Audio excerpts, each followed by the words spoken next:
Pastors Jasper and Alicia Williams, pastor of the church. We have one question for you. What are you building? Watch this.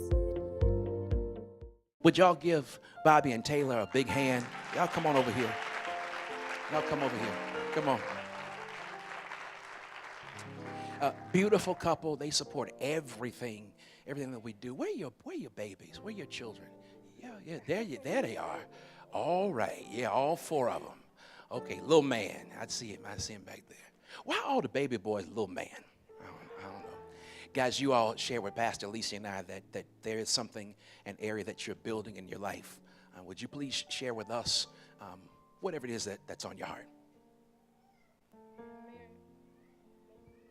Okay, well, Bobby and I are going to try with God. No, we're not going to try. We're going to, with God's help, we are going to have a better foundation for parenting. See, Bobby and I both come from different backgrounds, and age groups, and we clash a lot. So in our house, there's a lot of turmoil. He wants to discipline, and I want a baby. All right? And so we end up fighting. Imagine that. We end up fighting a lot because of that. And so in 2018, we're not going to do that. We're going to turn to God, and we are going to, we're going to pray about the issues that we face together, and hopefully we can lose words like chaos and fussing and negativity in our house.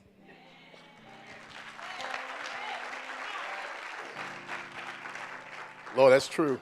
We do. We go at it every day in the house. For me, I got to do a better job being a husband, praying to God a lot more. You know, be her backbone instead of being against her. I need to be with her.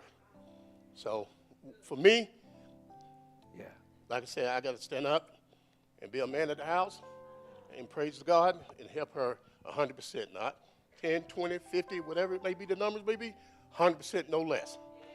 I just want to say amen to that.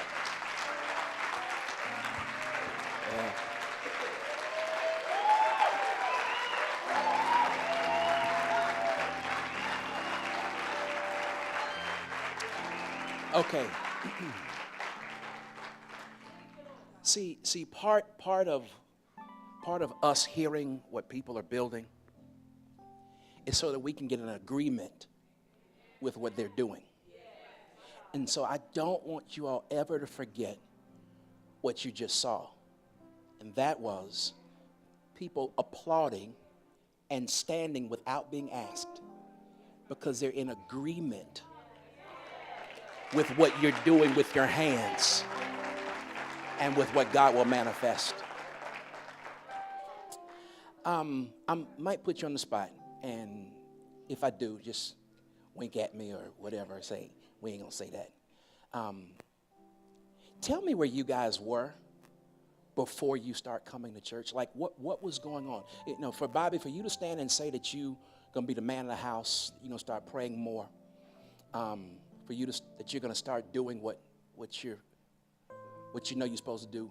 Can you tell us just a little bit about where you were? Because that's gonna take the power of God to do what you all just said. It'll take your participation, but it'll take the power of God to do. Where were you before you start coming maritally or as a family? Well, I guess it started 2015. Me, I started drifting away because I started having people dying in my family left and right.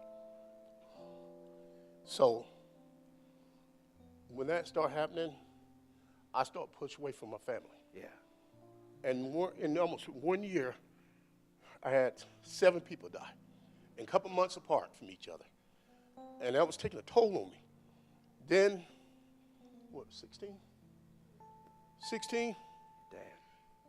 I started, just when my aunt passed away at the last of 2015, in November, I think it was.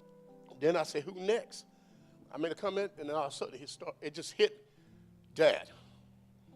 In February 2016, he went in the hospital. We dealt with him back and forth for a whole year, from Gwinnett Hospital to Atlanta Hospital, Emory.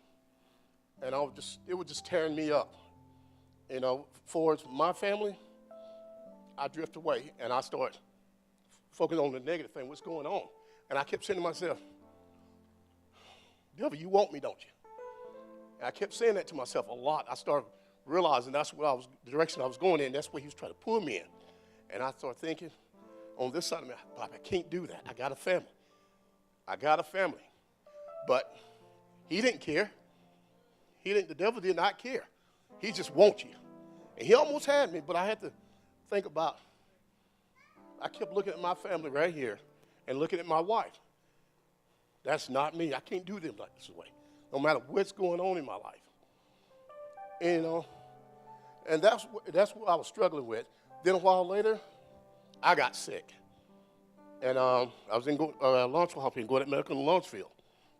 And the pastor came to see me. Before he came to see me, I'd have been in the hospital a lot. But this time, I didn't think I was coming home this time. Things I've been going through and I've seen, I thought it was my turn. When Pastor them came to see me, I would thank you and your wife. Thank y'all, Pastor. Because I thought that was it for me. And now I'm leaving my wife and my kids behind. And, you know, I just had so much negative building up in me. But one thing I can say, I kept coming here, and every time I said, next week I ain't going. But I found myself in here. Then week after that, I said, I'm not going. I found myself coming back. I'm like, man, that man right there, Lord, every time I see him, I duck my head. I'm like, man, what's going on with this man? A lot of men duck their heads when they Oh, yes. But you know what? I want to say, person of the Lord, thank you. Rest of y'all guys, Pastor, your wife, thank you. Andre, big man, thank you. I want to thank you very much for the church. So let's clap for that. Let's celebrate that. Thank you. So there you have it. 2018 is the year to build. So how are you going to do that? Got plenty of space for you here at the church, for you to join along with us in the journey as we build 2018.